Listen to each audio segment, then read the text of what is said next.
Looking for a job isn't easy. It used to be that you could apply at a big name tech company and build a great career for yourself. But times have changed. Many of these companies have gone full woke. And if you aren't the right gender, ethnicity, you don't use pronouns, or if you're not an activist for the preferred cause, then good luck. Why would you risk your career on that? At Red Balloon, we're connecting good employees with top quality companies that value you for your skills and your work ethic, not your social activism score. Employers who post jobs on Red Balloon are focused on creating an enjoyable and productive work culture, free from divisive woke mandates. So if you want to find a serious career path without the nonsense, come to Red Balloon and post your resume today. Because you shouldn't have to choose between your job and your values.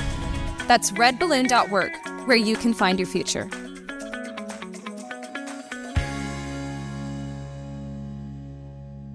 Home. It's where you build your legacy, where traditions are started, seeds are planted, meals are shared, and stories are told. We are Chris and Natalie Carpenter, owners of Story Real Estate, and our team of top agents helps people find homes in Moscow, Idaho, and around the country. Have you thought about a move?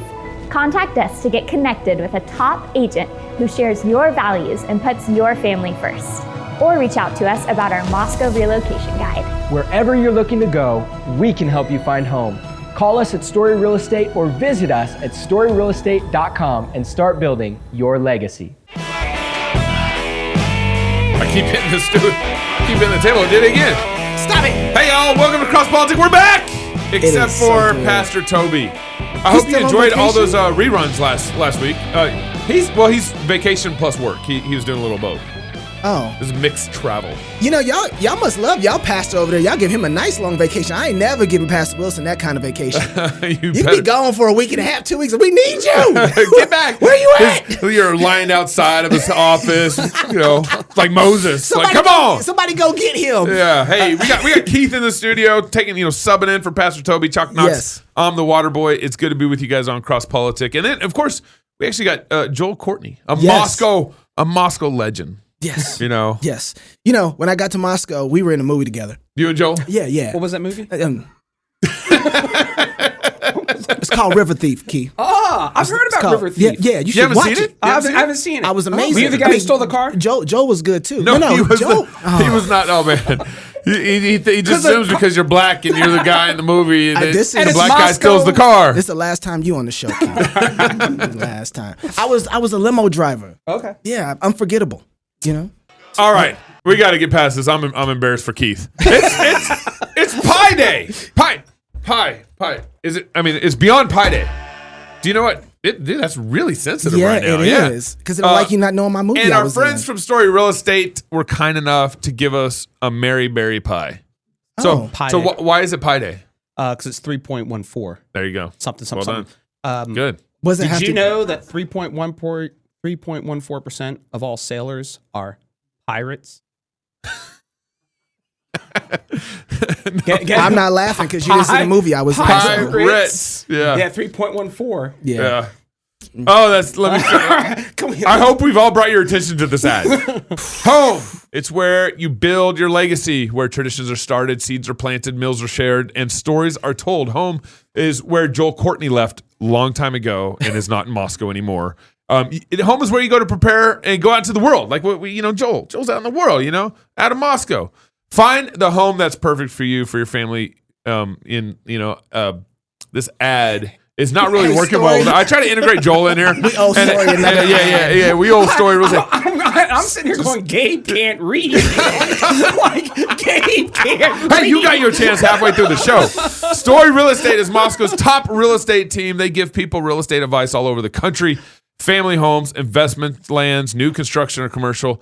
They know real estate. If you thought about moving to Moscow or anywhere in the country, reach out to get connected with Story Real Estate agents. Wherever you're going, they can help you find your best home, your next home, whatever investment, visitstoryrealestate.com. Yeah, we definitely owe them another ad. Yeah. Hey, So, real I quick- got bored after I was like, man, I messed this up with Joel, and I got to apologize to our guest now, and I got to apologize to our corporate.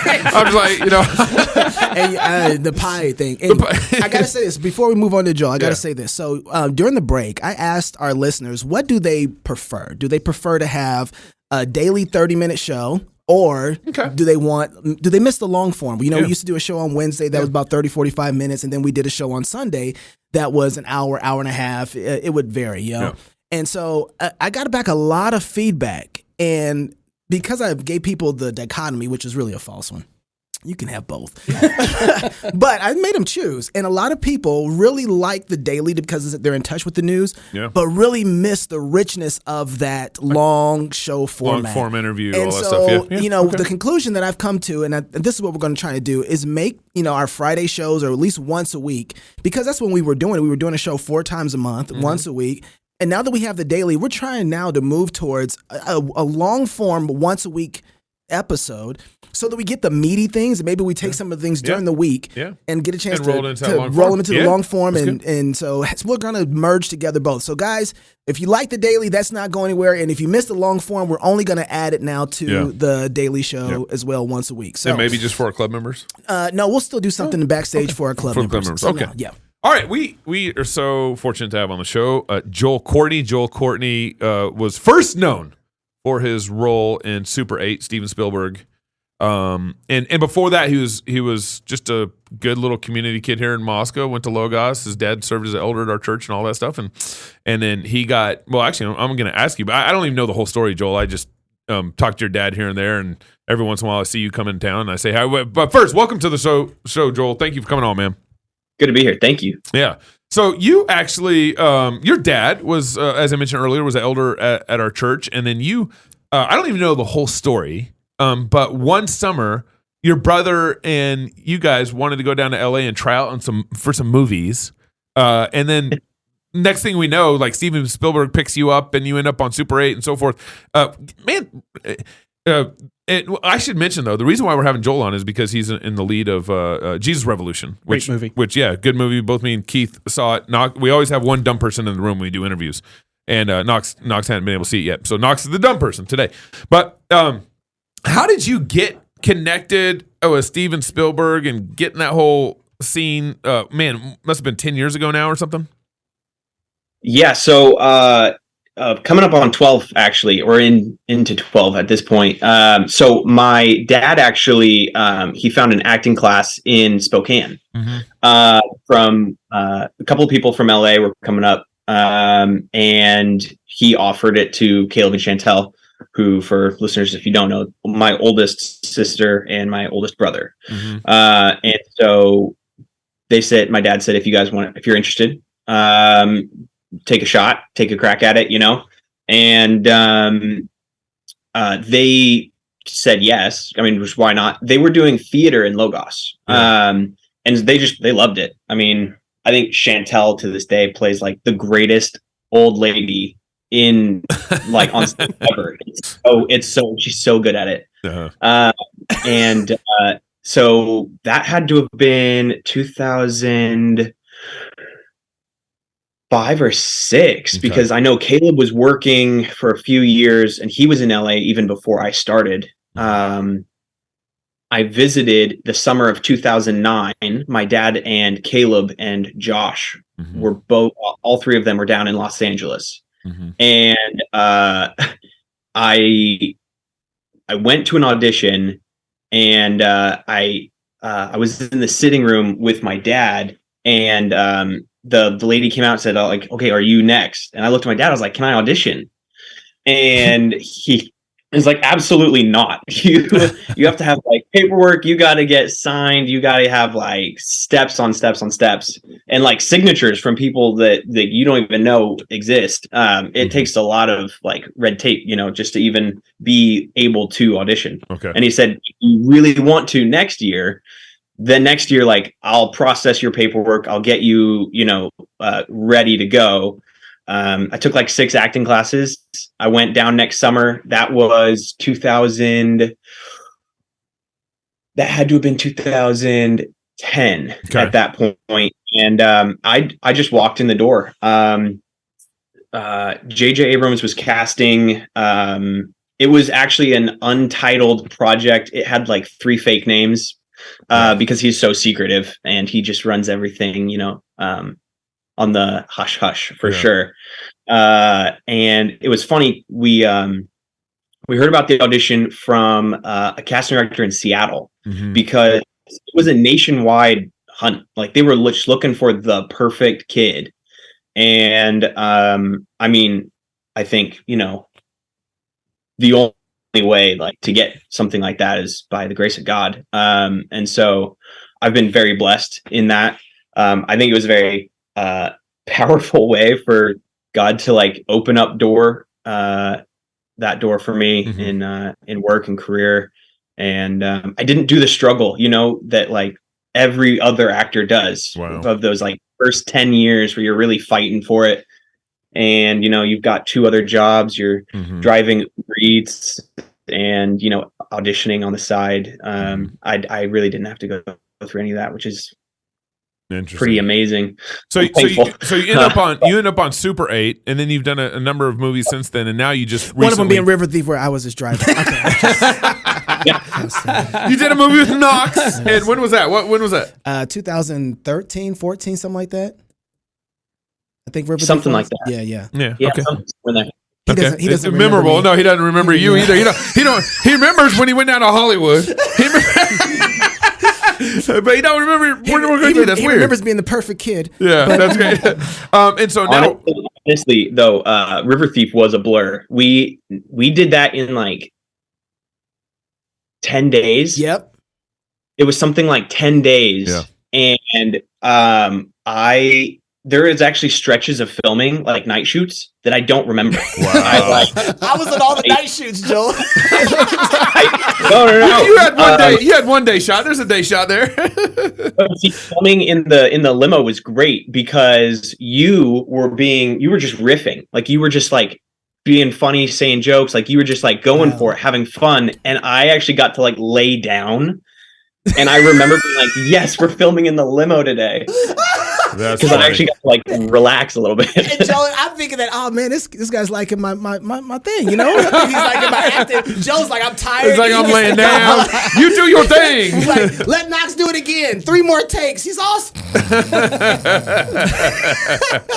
Sleeping in the back of your limo. That's funny. All right, man. I want to talk to you about Jesus Revolution. When we started talking about the film a little bit, these guys that saw the film, I'm the dummy in the room right now. And Keith literally started saying, man, I cried, man. I started crying like a baby in the film. And I'm like, I got to ask Joel, what in the world got Keith Darrell crying in the movie theaters? Like, Lassie just died. The Holy Spirit. I mean, that is a very common occurrence. My mother-in-law actually just went and saw it for the 3rd time. She keeps taking friends and she's using it like an evangelism thing. We're like, hey, you want to go see a film? It's really good. And just like talk about it afterwards. Yeah. And she's like, it's my 3rd time seeing it, and I still am crying at the end. I don't get it. It really is like it's legitimately a great movie, and even just from like an evangelistic standpoint, like talk to people, it's a movie you can take someone to and just talk about the movie. You know what I mean? And kind of organically talk about the art, talk about the aesthetics, talk about the narrative. It's not like a forced, heavy-handed thing. It's just a pretty natural. So I really just thought it was beautifully done, and without giving any spoilers, probably the thing the most for me where Joel dies. No, not Joel dying. He didn't die. But when Chuck Smith giving an answer for the dirty carpet. That was like one of the scenes where it's just like, oh, why? You know what I mean? And like, yeah, I was. Joe, what's the dirty carpet? Because I didn't see it. But I didn't want to do a spoiler. Okay, go ahead. There's some pastors and elders who are worried about the aesthetic that hippies and dirty feet bring to new shag carpets. Because they don't wear shoes in church. Yeah. Okay. And so physically getting the church dirty as a way of saying like they are not welcome here. Mm-hmm. And Pastor Chuck, played by Kelsey Grammer, has, I mean, possibly the most beautiful response to that, which is Christ-like. Yeah. And in the next scene, you see him like all these hippies. spoil it. No spoilers. All right. I got my producers. and then it's just really funny. Yeah. They got Keith to cry somehow. But no, there's numerous scenes throughout it, and talking to other people. That, like you said, that was kind of a common response was crying throughout the just the whole movie. It was a great story. You know, my mom and dad, Joel, became Christians, and they were baptized in not the Pirates Cove, but they were baptized in where did I put this?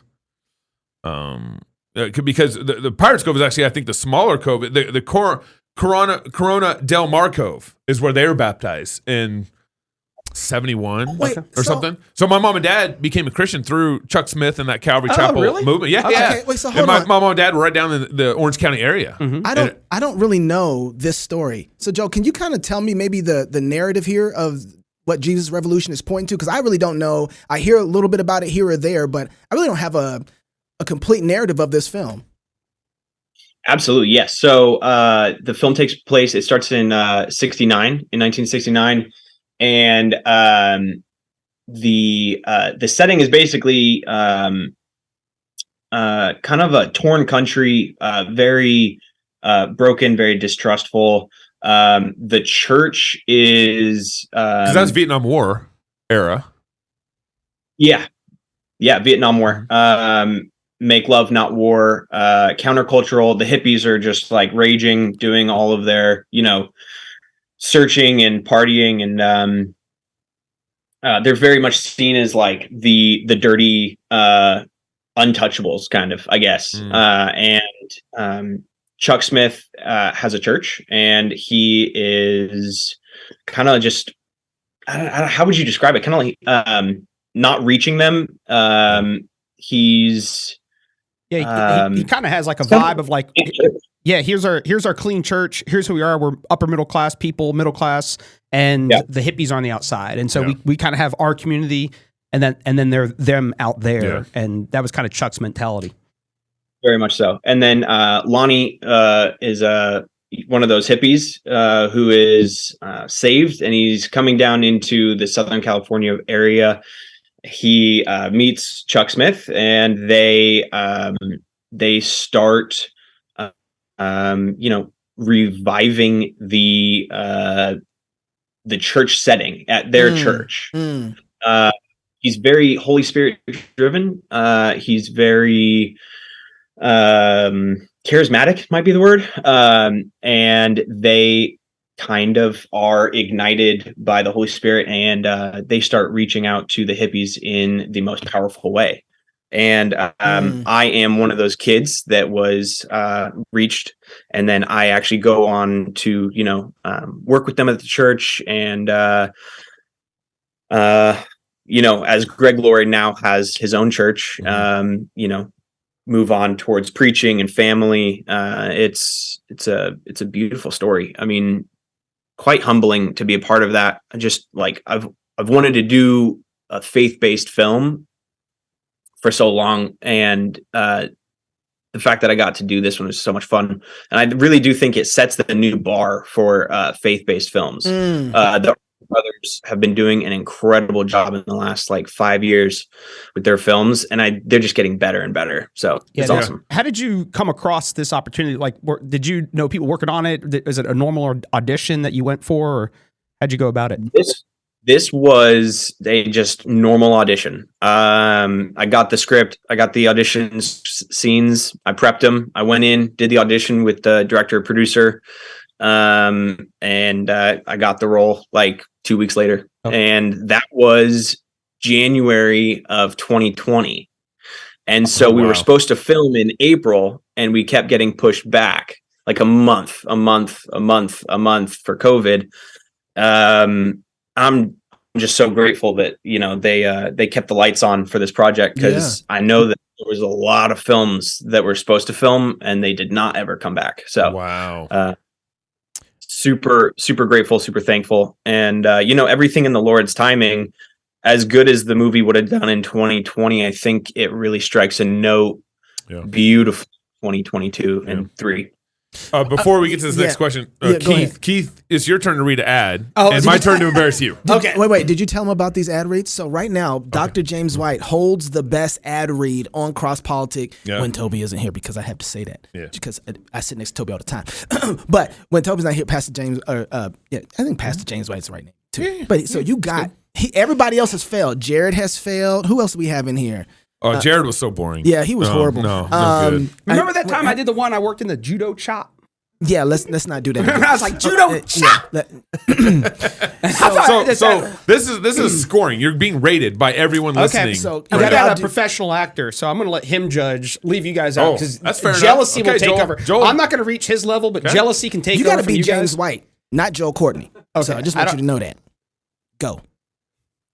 Reformation Heritage Books is a publisher and bookseller whose mission is, by the Spirit's grace, to aim for the conversion of unbelievers and equip the saints to serve Christ and his church through biblical, experiential, and practical ministry via books, tracts, and other resources. Reformation Heritage Books is committed to the conviction that the scriptures of the Old and New Testaments, as originally written, are God's inerrant word, inspired by his Spirit, and therefore are the only sufficient and infallible authority for faith and practice. Visit their website at heritagebooks.org for more information. That's heritagebooks.org. heritagebooks.org. That was better. I had to stop looking at you because I was just gonna keep laughing.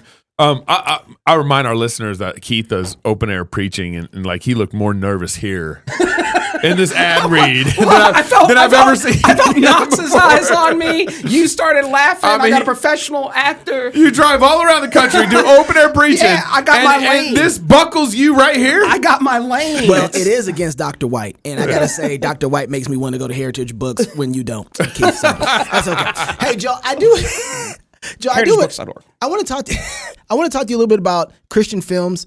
You know, you said you think this sets a new standard. What is it about this film that you think a lot of Christian films are missing that this one really captured?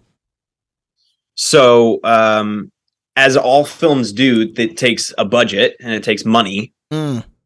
So I think that one of the reasons why this works is because we had a pretty wonderful budget. And it's borderline miraculous that Lionsgate would take a chance on a film called Jesus Revolution in Hollywood at this time. You know, y'all need a limo driver. I can drive a limo. Y'all need a limo. I don't know. Since you had such a nice budget, you know, you could have had a limo driver. Anyway, go ahead, Joel. You were saying. Keep going. It should have been in my contract. That's right. But yeah, so it takes a budget, and the Irwin brothers really did. They've done a really wonderful job setting up their production company. The creative minds behind all of their films are truly talented people. I mean, fellow believers, Christian guys, and they're on a mission to, you know, spread the gospel in you know, their medium, and it has been just a joy working with them. The thing that they're really great about, though, is being uncompromising with their vision. So Lionsgate pretty much was like, listen, like, go for it, you know. We'll watch the dailies, you know, your scenes that you set out on a daily basis. But like, we really got to, you know, just go for it from the director's point of view and standpoint. And they've been working on this film for 7 years. So, I mean, like, they were having a blast. We had some really crazy days. But the love for the project, the love for the story, the joy of the Spirit, you know, just being lived out on set by the people leading the production. I think that's another reason, Keith, why you're coming out crying of the film. You know, like, the Holy Spirit was present on set, present during the writing of the script, present for production meetings. I mean, these these guys did an incredible job, and were driven by the Spirit, and I think it's very evident and obvious. What were the Irwin boys? Were they hippies? What was their connection to the Jesus Revolution movement? So the Irwin brothers, John and Andy, John found out about the Jesus Revolution movement like 7 years ago. He was doing research for a project, and he found the Times articles, Is God Dead? And then like 2 or 3 years later, the Jesus Revolution. Yep. And he's like, what happened to bring about those two articles where God is dead to there's a revival sweeping across the nation, and it's starting in Southern California. Like, what's going on? And so he started researching. He got to know Greg personally. They were talking about their story. I think Greg was maybe working on his book at that time. Mm-hmm. And then John was like, I got to make this into a movie. And so him and his writing partner, directing partner, co-producing partner, John Gunn, who was originally going to actually direct, they wrote out the script, and it was just phenomenal. I mean, from reading it the first time for my audition, I just like, I love this. I think this is really good. I think this is special. It was very much my take from the beginning. Yeah, and I'm completely ignorant when it comes to art, film. We know, but one of the like amazing things about it, just like aesthetically, you know what I mean? The coloring, the lighting, everything that they did really was like, as just like a layman watching a movie, like just like aesthetic. I'm like, I love the way this is done. Like, yeah. Like, and so like, whatever the story was even behind it, like you could sit there, like if it's silent, you're sitting there going, this is a beautiful movie to begin with. Then you throw in the dialogue, and even the dialogue and everything else. One of the things I was impressed with, which I've already mentioned, is just the ability to carry on. And you're not sitting there going, this is just so forced and heavy handed. It really is just like the story unfolding on real people's lives. And it's just not like a contrived narrative. So that was one of the things that stood out to me the most, probably. Absolutely. Yeah, no, it's a great film. And it stands by itself in that way. On top of that, the gospel is in it, and it's beautiful. Mm. You know, I mean, I was doing press for the film, and I had a lot of journalists asking like, so like, how is someone who's not Christian gonna go to this movie? I'm like, very easily, because it's just a good film. Mm-hmm. Like, even if you don't accept the Bible and Jesus, you can still enjoy this movie because it is beautifully done. It is well written. You know, the performances are good. Yes. Mr. Perfect. Mr. Perfect. Did I see a pat on his back? No. And legit. No. Obviously, you're here. It's not just pandering, but they were great performances. And even even having Kelsey Grammer around is obviously helpful, adds a little weight to the film and everything else. Absolutely, yes. I remember.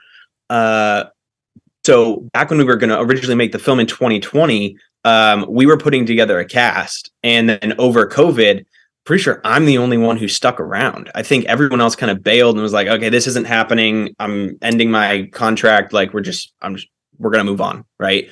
And then in 2022, when Kelsey came on board, I think everyone was like, oh, okay, so this is happening for real. This is happening for real.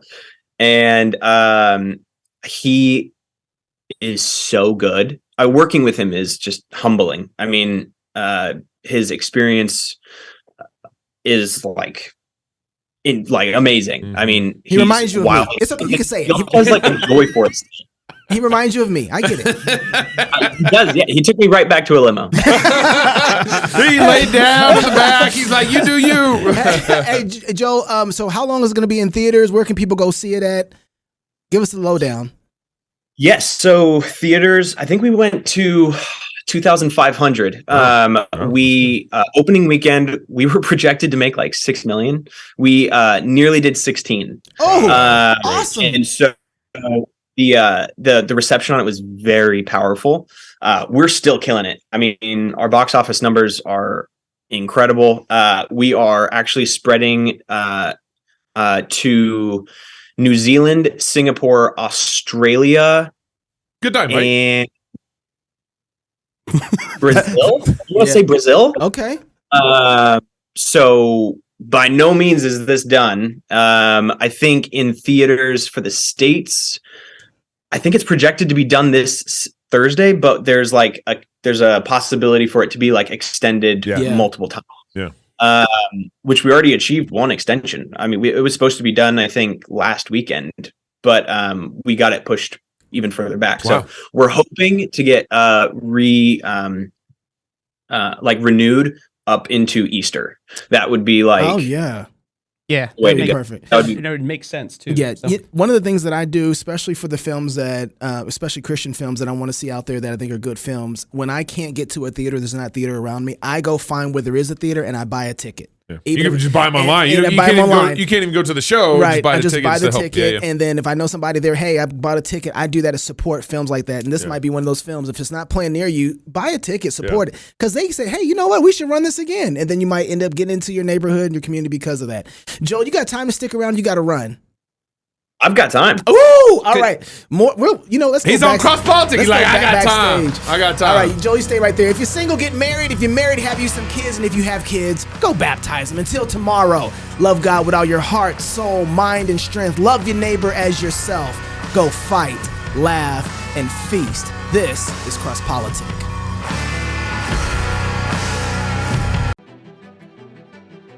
We study God's Word at music camp, and God commands us to sing to let His Word dwell in us richly in psalms, hymns, and spiritual songs. We're to worship Him musically. We're to proclaim His Word musically. And so we want to train up our students, our children, to be able to sing skillfully with music, to understand what they're doing. The Bible says sing with understanding. But it's all couched in studying God's Word, growing up as Christian worshipers.